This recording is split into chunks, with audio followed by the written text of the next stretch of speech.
Hallo Dampferfreunde, ja, heute habe ich ein weiteres Verdampfer im Angebot. Und zwar geht es, wie ihr schon sehen könnt, den Pyro 4 RDTA von Vendivape. Dieser RDTA hat eine kleine Besonderheit, was werden wir, glaube ich, noch gemeinsam herausfinden, indem ihr, wie gesagt, weiter folgt. Dann bis gleich.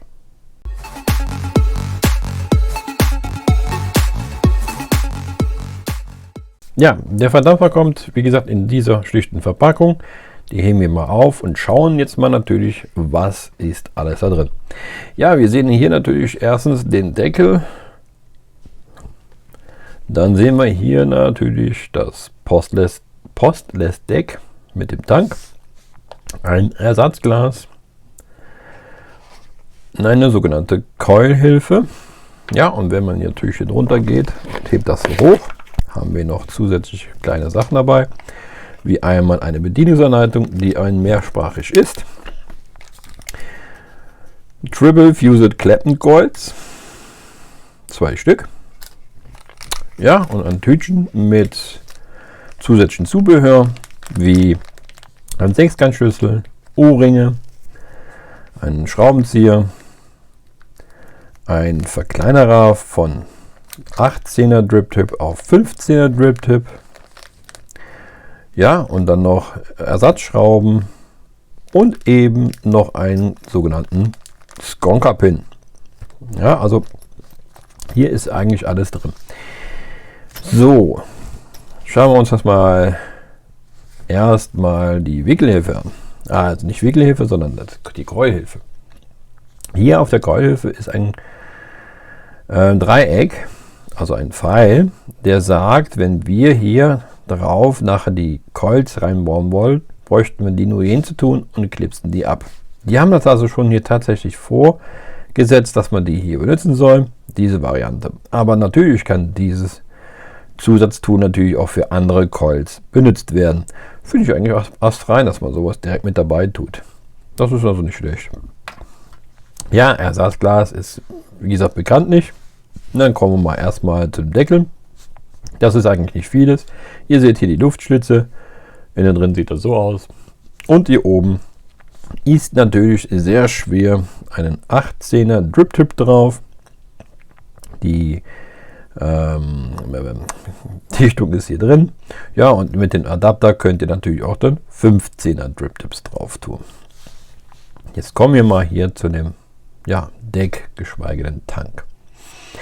Ja, wie man sieht, ist hier also unten, wie gesagt, der Tank. Der fasst übrigens 5 Milliliter.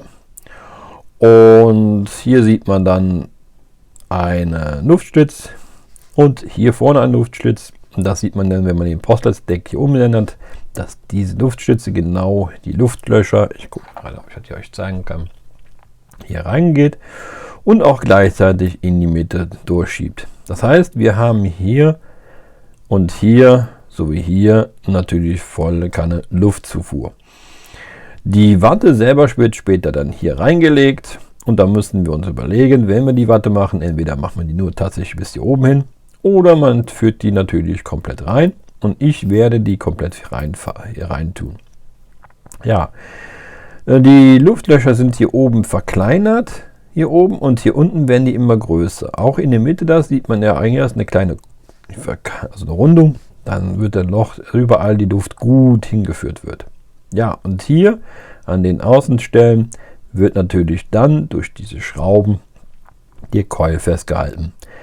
Man sieht hier sehr gut, dass man das noch nicht vertun kann. Hier zwischen ist, wie gesagt, der Isolator, der dabei ist, und dann kann man hier Plus und dort Minus einsetzen. Ja, auffüllen wird der Tank tatsächlich auf dieses kleine Loch hier zu sehen. Nur ist jetzt die Frage, passt natürlich so eine Gorilla-Flasche dabei? Das glaube ich nicht, wenn man jetzt hier mal schaut. Ich weiß es nicht genau. Also es wird schon knapp, wie man das sagen kann. Es sei denn, es funktioniert natürlich. Ich bin mir noch nicht ganz sicher. Ich habe jetzt noch nicht drauf ausprobiert. Aber wenn es der Fall sein sollte, dass es nicht funktionieren geht, dadurch, weil ja durch das hier reindrücken die Luft ja erstmal ausgeweicht werden muss. Und wenn das hier zu stark mit der Watte gefüllt. Ups, das sieht ihr nicht. So, also nochmal, wenn ihr mit der Gorilla-Glasflasche nicht reinkommt, dann muss ja hier irgendwie die Luft durch und die Luft müsste ja durch die Watte sein. Wenn die Watte aber natürlich zu stramm drin ist, dann kann die Luft auch nicht entweichen und dadurch passiert das dann anschließend, dass die Luft hier aus diesem Loch rausfügt. Und wenn ihr natürlich jetzt eine Gorilla-Glasflasche Anschluss da reinsetzt, dann kommt die Luft nicht raus. Wenn das der Fall sein sollte, dann könnt ihr auch kleine, nur gesagte Nadelspritzen Kanülen nehmen oder eben, wie gesagt, so kleine Nadelflaschen. Die passen perfekt rein und man hat dann immer noch die Chance, dass das Luft auch hier entweicht. Wie gesagt, wenn die Watte zu stramm hier ist, kommt die Luft hier nicht raus. Ja, also dann kann das passieren, dass der Liquid hier vorbeiläuft. Ja. Wie gesagt, hier sind die Schrauben für den Coil und wir können das Glas natürlich ganz einfach aufsetzen, indem wir hier kurz das abschrauben. Das machen wir sowieso gleich für, wenn ich die Watte gleich verlegen möchte. Dann ist es besser, wir tun das hier runter tun, so raus und sehen dann hier, wie gesagt, die Löcher. Ja, warum ist das jetzt auch noch eine Besonderheit? Ganz einfach. Dieses Gerät, also dieser Verdampfer, ist ja wie gesagt ein RDTA. Also gleichzeitig ein Tank, so wie auch ein für, wie soll ich sagen, nochmal für direkt drauf zu tun, also für Tröpfler, aber auch gleichzeitig ist der hier für Skonker geeignet. Dann löst ihr wie gesagt die Schraube, da ist dann drin nochmal zusätzlich noch ein. Und hier finde ich es ein bisschen schade. Wir haben zwar einen Kreuzschraubenzieher und einen Imbus, aber leider keinen Schlitz dabei, um überhaupt mal die Sachen unterwegs zu wechseln, denn nicht jeder hat unbedingt einen Schlitzschraubenzieher bei. Hier oben muss man dann wieder auch mit einem riesengroßen Schlitz den Pin rausdrehen. Der ist dann ganz lange dran. Ja, und dann später kann man dann den Skonker-Pin, den man hier so sieht, da ist er zu sehen, der wird wiederum mit dem Sechskantschlüssel dann eingeschraubt. Ja, also der hier ist wie gesagt auch für Skonker geeignet und dann eben der Fall, das ist wie gesagt für Leute, die auch gerne Skonker benutzen wollen, dass zusätzlich noch zu dem Tank eben noch ein Skonker-Bereich ist. So, und dann wird einfach hier drauf geschraubt und das war es dann. Also wie gesagt, schade finde ich, dass eben kein zusätzlicher Schlitzschraubenzieher ist, sondern nur eben Kreuzschraubenzieher. Gut. Der Skonker-Pin, wenn ihr den Skonker umgebaut habt, dann kommt die Liquid hier raus. Ich gucke mal, ob ich das zu sehen habe. Da. Ja. Da kommt er raus. Und wenn man hier umdreht, dann sieht man hier ganz in die Ecke. Mal gucken, ob ich das auch zeigen kann. Weil es sehr schwierig ist. Ist hier unten in der Mitte auch ein Loch.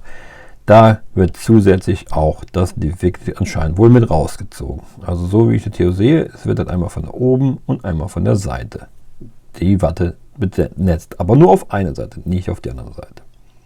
Ja, mehr ist es auch gar nicht viel zu sagen. Wenn ihr später dann, wie gesagt, wissen wollt, wie viel Watte wir dann nur haben wollen, dann rechnet es einfach nur aus, indem ihr einfach die Watte hier ein bisschen drüber geht und ungefähr hier abschneidet, dann könnt ihr anschließend noch sehen, wie viel Watte man nun braucht. Ja, also so mache ich es jetzt gleich. Ich werde dann nachher, ansonsten kann man aber auch ein bisschen hier unten noch zusätzlich abschneiden, falls die Watte doch zu lang ist. Ja, also mehr ist auch jetzt hier nicht drüber zu sagen mehr. Dann würde ich sagen, wickeln wir das ganze Teil und sehen uns dann gleich wieder.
So, ja, da kommen wir zurück zum Fazit. Ja, ihr habt jetzt gesehen, wie ich ihn gewickelt habe.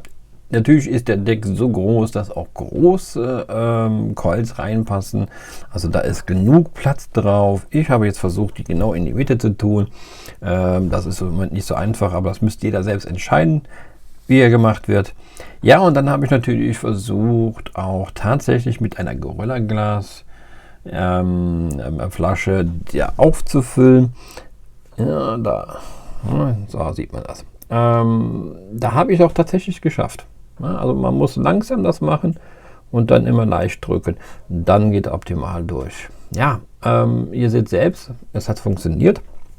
Worum der jetzt als, wie gesagt, 3 in 1 sein könnte, ist eben, man braucht jetzt rein theoretisch nicht hier bis zum Tank eigentlich jetzt reinfüllen. Ich habe die Watte jetzt bis in den Tank reingetan, damit man eigentlich auch keine, ich sage jetzt mal Milchröllchen oder also da reinmachen müsste. Es geht auch so. Manche machen das bis hier oben nur hin und dann kann man den auch als Tröpfler benutzen. Also wenn man jetzt wirklich, sagen wir mal, sagt, ich möchte jetzt nichts mehr im Tank drin haben, sondern als Tröpfler machen, dann tut man die Watte bis hier oben abschneiden und dann hat man eben nur das obere Stück. Ja, und als Konka genau das gleiche Prinzip. Man könnte dann, wie gesagt, nur bis hier vorne machen und dann eben noch gleichzeitig mit Konka arbeiten. Ich habe das jetzt als Tankdampf gelassen. Der Deckel, wie gesagt, den kann man hier drüber schieben. Der einstellende Airflow ist natürlich durch den Deckel drehen. Das gucke ich mal gerade. Und ja, wenn ihr den Deckel dreht, dann könnt ihr auch die Airflow einstellen, die wie gesagt auf beide Seiten hier ist.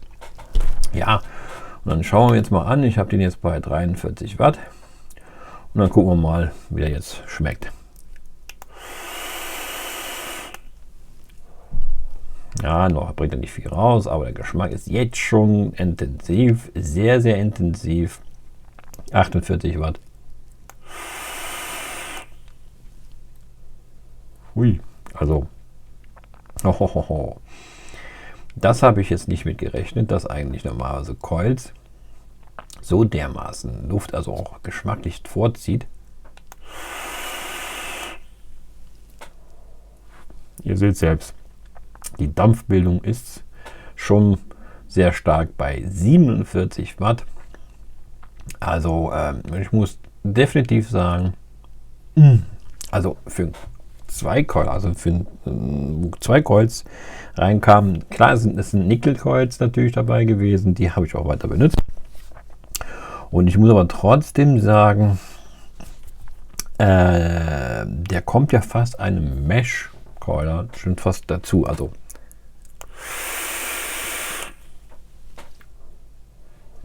wow, das muss ich sagen. Wow. Ich meine, ich habe noch nicht den Pyro 1 oder Pyro 2 und die Pyro 3 noch nicht gehabt. Ich habe bis jetzt nur den ersten, das ist der erste Pyro, den ich habe von Vendivape. Sonst hatte ich keinen, also ich kann jetzt auch keinen Vergleich zu den ersten machen, aber hier muss ich sagen, definitiv, das ist ein super Teil. Also wirklich richtig, richtig nice. Der Geschmack, der kommt intensiv wirklich durch.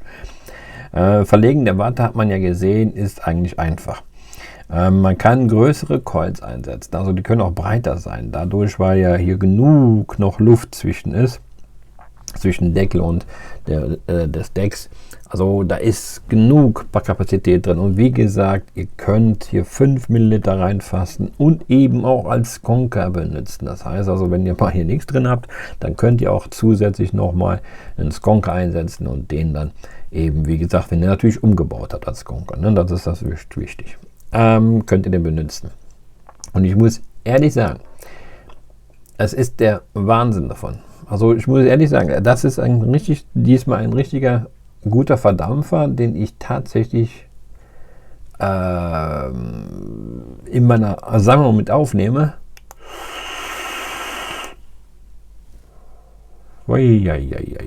Der hat aber einen Geschmack. Das ist Wahnsinn. Also das habe ich mir wirklich für den Keuler eigentlich nicht gedacht. Klar, die Coils sind gut, Mechs sind besser, aber dass der fast genauso rankommt wie der Mech, das ist ja schon der Wahnsinn. Ne? Also Bombending. Der gefällt mir. Also den gebe ich auch nicht mehr her. Den lasse ich bei mir schön hier drauf. Lecker. Wahnsinn. Wirklich sehr, sehr lecker. Ja.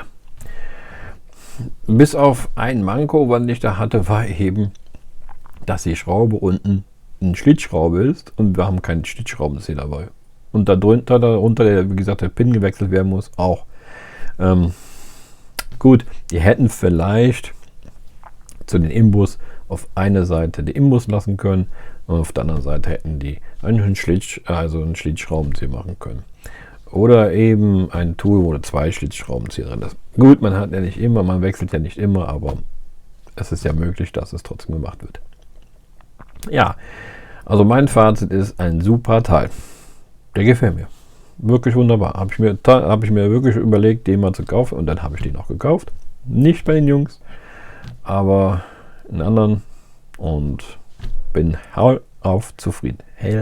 Helleros auf zufrieden. Oh, irgendwie heißt das so komisch. Gut, das war mit meinem Fazit. Ich hoffe, es hat euch gefallen. Und wenn ja, dann schaltet beim nächsten Video wieder ein. Und würde ich sagen, bis dahin, gut Dampf, bis zum nächsten Video.